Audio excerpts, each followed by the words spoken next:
A PL 1904 é um dos maiores absurdos que vimos no Brasil atual, isto é, dentre tantos absurdos que vimos no Brasil contemporâneo. E contraditoriamente, os deputados federais que a aprovam defendem o ultraliberalismo, isto é, que o Estado não interfira em nada, nem na saúde, nem na educação, mas, de forma muito contraditória, que o Estado interfira na individualidade dos corpos femininos. Equiparar o aborto, mesmo em casos de estupro, a um homicídio é dar ao estuprador, isto é, dar ao violentador, um papel muito mais determinante ao corpo da mulher do que dela mesma. É como se eu dissesse, o violentador pode decidir muito mais sobre o que ele está fazendo comigo do que eu mesmo estou fazendo comigo. E nesse sentido, opções alternativas, como levar a criança para a adoção, ou como aprovar a castração química para estupradores é extremamente bizarro e inefetivo, principalmente num país em que diversas pessoas são presas sem nem ter sido julgadas de fato. Se trata, sobretudo, sobre os direitos da vítima, o violentador é que não interessa. Nesse sentido, o deputado bolsonarista Nicolas Ferreira, do PL de Minas Gerais, que recentemente falou que o que falta no Brasil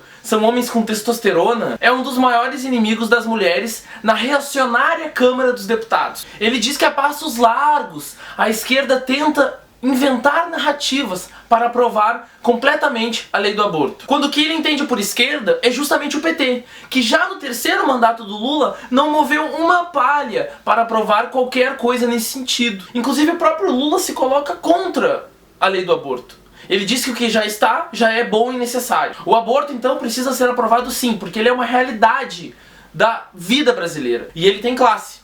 Somente na África, na Ásia e na América Latina ocorrem 97% dos abortos no mundo, segundo os dados da OMS. Isso é, em países de capitalismo mais avançado, ele ocorre sem prejuízos à vida das mulheres, principalmente de classe média e classe média alta. Mas por que os conservadores são tão contrários ao aborto? Já que eles são os primeiros a adotar a teoria malthusiana de que já tem gente demais no mundo e que seria bom baixar a taxa de natalidade, principalmente quando é dos pobres. Isso ocorre porque quando adentramos a realidade do mundo material, em primeiro lugar, o corpo da mulher operária pouco importa, já que ele é um local para produzir mais mão de obra barata para o capitalismo, produzir capital. E portanto, quanto mais mão de obra sobrando, isto é, quanto mais gente na pobreza, quanto mais gente na miséria, mais se rebaixa os salários, mais temos mão de obra sobrando e mais tudo. Assim, nós temos um trabalhador fragmentado, destruído e procurando mais postos de trabalho e se dedicando a qualquer tipo de salário. Nesse sentido, até o próprio violentador pode ser pai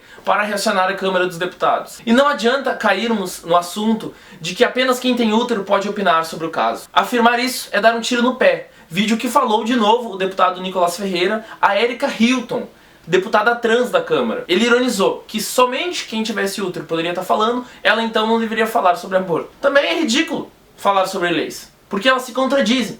Inclusive, é o próprio Arthur Lira, líder da Câmara, que foi aprovado com votos tanto do PT quanto do PL, deu um leve recuo na questão da votação, por causa da pressão popular que aconteceu nas ruas, dos protestos que aconteceram em São Paulo, Porto Alegre, etc. Ele disse que a votação não aconteceria nesse semestre, que queria uma comissão, e que, portanto, adiou a questão. Mas isso não pode impedir nossas lutas. O aborto é o quinto maior causador de mortes maternas no Brasil. Colocá-lo na ilegalidade, como no passado, não vai evitar que ele aconteça. Só vai causar a morte de mais e mais mulheres. O avanço do fundamentalismo no Brasil nos últimos anos só fez crescer as mistificações dessa pauta. Como se as mulheres que o praticassem fossem assassinas. Mas sabem o que diminuiria os abortos no Brasil? Sabem? Em que mulheres que fossem mãe não fossem abandonadas no seu emprego, não fossem abandonadas por suas famílias, não fossem abandonadas pelo poder público. Mas sobre esta pauta, em específico, não há congresso que se interesse.